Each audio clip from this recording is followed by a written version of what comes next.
Well, it seems that everyone is feeling the impact in some way. You know, Emily, Eric, grapes have been the symbol of the San Joaquin Valley for more than a century now, but as the wine industry begins to shrivel, some local farmers are abandoning their vineyards entirely. It doesn't look like this is going to get a lot better anytime soon.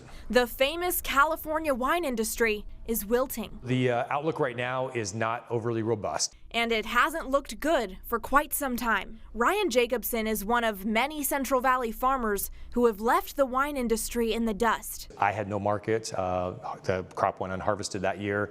I've made the conversion over to raising grapes. We're down probably a good 15%. There's a lot of acreage that is being pulled out.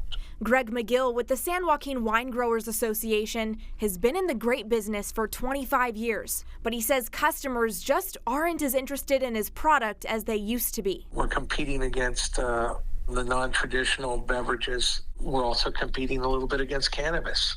California grows about 4 million tons of grapes every year, but McGill says recently about a quarter of those are going unused. Even those who are drinking wine aren't necessarily buying local. One way you can help is by buying California-grown wines. But pay attention, just because a label says bottled in California doesn't mean it was actually grown here. Look for those California-grown wines because it makes such a difference to our local economy here. He says as consumer interests change, farmers can't necessarily just switch to other crops. Customers might not buy that either. Unfortunately, we're in a time right now where there's kind of this market depression for most of our commodities across the board, so there's not an easy substitute to go in. So unless something changes, and fast, farmers will continue to vacate their vineyards.